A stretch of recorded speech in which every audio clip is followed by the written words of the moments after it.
Halo, kembali lagi di channel Rahasia Sukses.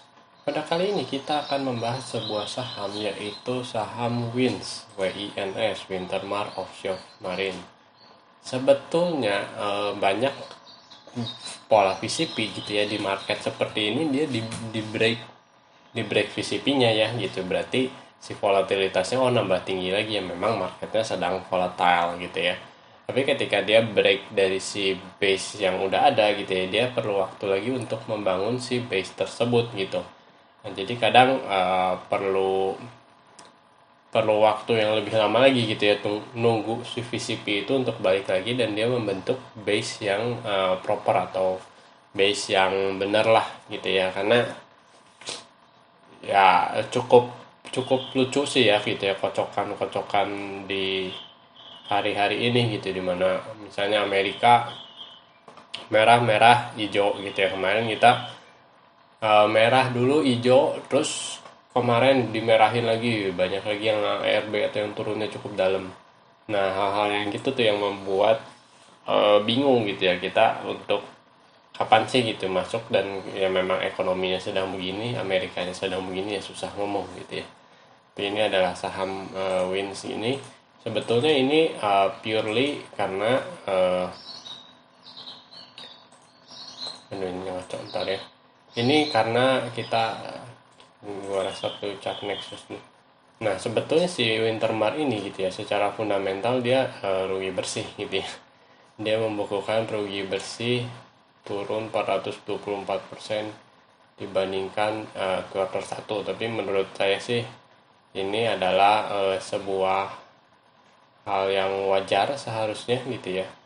Karena kalau di Q4 tuh dia naik sih sebetulnya gitu ya. Ini adalah permainan si net profit margin, apa maksudnya bukan non operational cost yang biasanya dikeluarkan di awal-awal tahun gitu. Jadi awal tahun dia selalu jelek, akhir tahun dia selalu membukukan laba yang bagus gitu ya. Jadi kuartal ke kuartalnya nggak terlalu bagus ya, karena akhirnya dia jadi minus gitu. Tapi kan terlihat gitu ya dari sahamnya, dia cukup bertahan di beberapa hari ini tuh. Di tengah goncangan ini dia malah bertahan di stabil di sini gitu ya. Jadi ini cukup menarik gitu ya. Sebetulnya sih memang ada yang jagain, ini udah jelas ada yang jagain. Dan ini dijaga banget.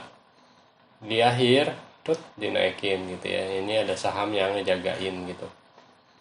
Ya sebenarnya cukup tenang sih ya gitu ya, ketika ada yang ngejagain sih nggak akan dibikin turun gila gitu. Kadang kalau bandar di tengah posisi lagi seperti ini biasanya mau membiarkan retailnya panik, oh yaudah aja biarin retailnya jual seperti itu.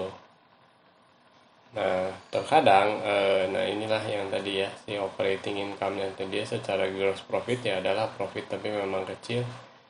Kalau memang di akhirnya netting income, lalu net income-nya jadi minus, ini juga banyak minusnya sih gitu ya. Cuman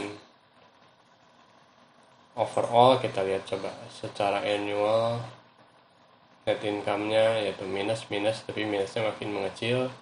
Ini udah mulai untung, tapi entah kenapa perusahaannya ditahan-tahan, harga sahamnya maksudnya. Nah, secara cash flow kan dia masih positif nih, dari operatingnya selalu positif. Jadi tantangannya ya di non operasionalnya gitu ya. Jadi ini ya, ini dia adalah weekly-nya udah jelas, ini mau udah di break.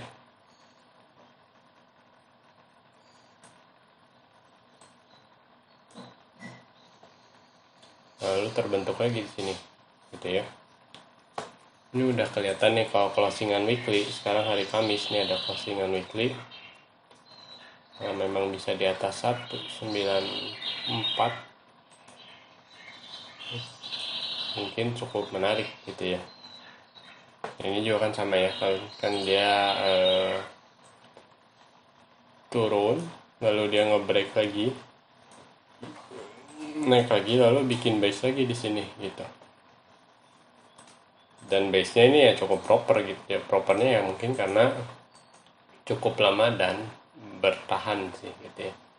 Kalau ini di level 194 closingannya, karena setiap akhir ini dia closingnya selalu di bawah 194. Ketika turun dia volumenya lihat, jadi orang mulai akumulasi. Ketika dia naik volumenya gede, tapi pas turun volumenya kecil. Naik volumenya gede, tapi ini masih belum dibiarin naik, terus diturunin lagi. Tapi lihat nih, volume pada saat ini turun kecil. Pada saat seperti ini volumenya kecil gitu. Jadi kelihatan nih gitu, ada akumulasi tapi buangnya sedikit gitu. Makanya kita lihat nih apakah closing weekly ini bisa di atas 194, karena ini banyak false breaknya gitu ya. Sebetulnya yang paling aman ya udah aja gitu ya di titik sini 206. Kalau ini kita sebutnya low cheat. Soalnya kalau kita beli di sini, ketika break dia pasti gini dulu lah gitu. Takutnya lama lah gitu. Ya sideway lama, kita hilang waktu. Dengan resiko ya ada di market uangnya gitu. Jadi lebih baik wait and see, tunggu kalau beneran konfirmasi break, barulah kita beli seperti itu. Karena ini ya,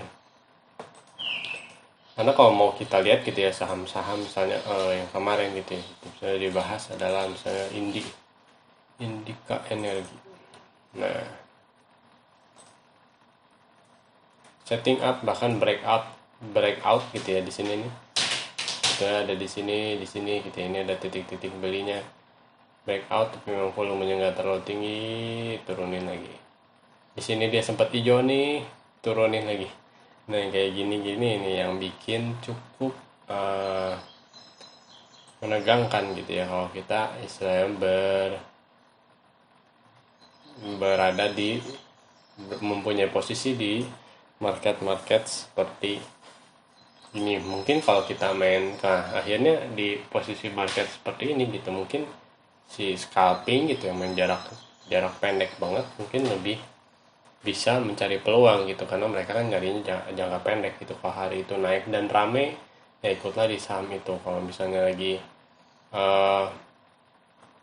jelek ya udahlah gitu ya, mereka bisa nggak ikutan kan, karena mereka biasanya selalu sedia cash setelah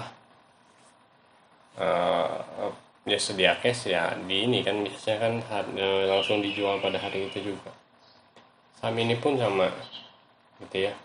Di sini ada VCP sedikit, dia break low cheat, di break turun. Nah, hal-hal seperti inilah gitu yang membuat ini padahal ada di stage to uptrend diturunin gitu ya. Jadi kita harus hati-hati sih di market seperti ini. Oke, sampai di sini dulu video ini. Jangan lupa like atau komen jika ada yang kalian tanyakan, share dan diskusikan dengan teman kalian, dan yang terpenting tekan tombol subscribe. Sampai bertemu di video selanjutnya. Terima kasih.